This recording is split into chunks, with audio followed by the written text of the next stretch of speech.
Right, I'm here with Jack Devonport of AFTV. It was his first rodeo on the couch today, doing a watch along. How did you find the experience? I mean, it could have been a better game, couldn't it really? I thought I'd come on, nice little pre-season game, get a nice win, nice calm one, go home, get up in the morning and all's well in the world, but it didn't quite work out. But to be fair, it was always going to be one of those games. Arsenal versus Man United, I always say, it's never going to be too much of a friendly about it. And I've got to also say that despite making a decent start, we kind of petered out in the first half, especially towards the end of the first half. We lost 2-0.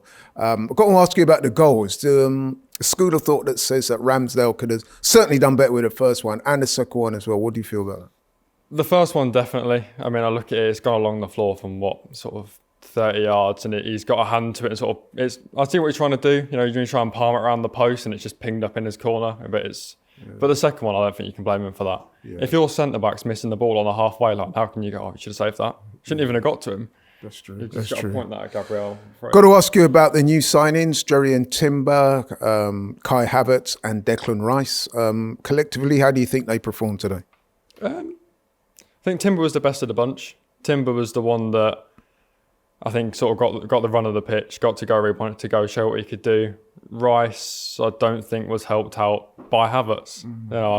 He's my guy, and I always want to back him. But I think it's harsh to judge Rice when he's put in the pace of this midfield, and he's got sort of Havertz just floating. Right, I've got to ask you about Havertz, because on the live stream you'd made it quite clear that you were an advocate of his. It's got to be said, it wasn't his best game. He did miss a chance that most people, I think yourself included, think he should have done better with. Are you still as keen on Havertz as you were beforehand? Right, first thing first on the header, it's high. It's dropping on his head. I'm not holding that against him, but I just don't think he offers. I mean, I look with Odegaard and he gives us that pressing. He's got a bit of intensity about him. So if we're not on the ball, there's something. But I just feel like Havertz was a bit of a luxury today, if that makes sense. When we didn't have the ball, he was trying to press. He was sort of jogging about the place, but we just seemed almost like we're down to 10.5 men without him. There just wasn't really anything on the pitch. He just seemed like he was almost being a bit of a hindrance. But I think it will come. That's a system thing, I think.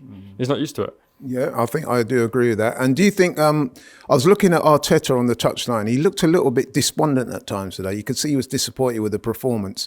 Now, you could look at that one of two ways. You could look at it and say, well, we're quite a long way off it. Or you could look at it and say, he's seen things that needs to be worked on. Now, let's take the second one first. Things that need to be worked on moving forward. What would you like to see?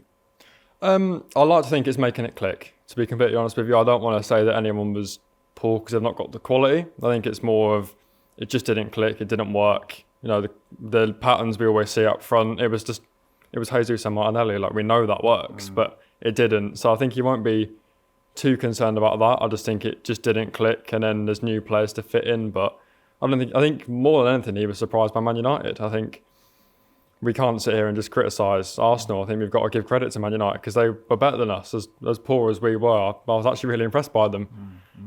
Yeah, they deployed a counter-attacking style and they deployed it to good effect. A couple of times they caught us out with balls over the top, which with the pace that we've got in the team, you wouldn't expect us to get caught out with, but we did. So that's something that we got to address moving forward.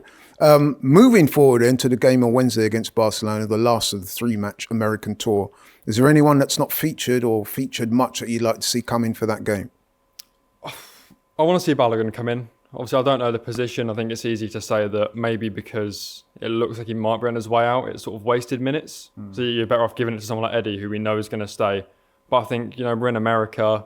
He just switches allegiance to the USA. Like, it makes sense. Give him a run out.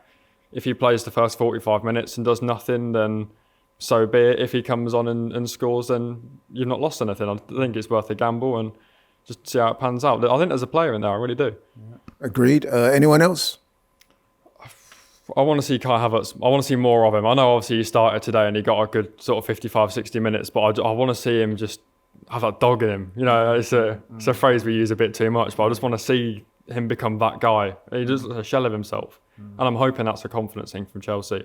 He's a shell of who he can be. Hopefully he gets a bit of an ego and a bit of a rocket up his backside, and then we see the real Kai Havertz, this arrogant sort of, I'm shooting when I get a chance, and it's getting hit with conviction. And hopefully we see a new man. Okay, then. Thank you very much, Jack. Let's hope that in future appearances we get a better result. But yeah, thank you very much and speak soon.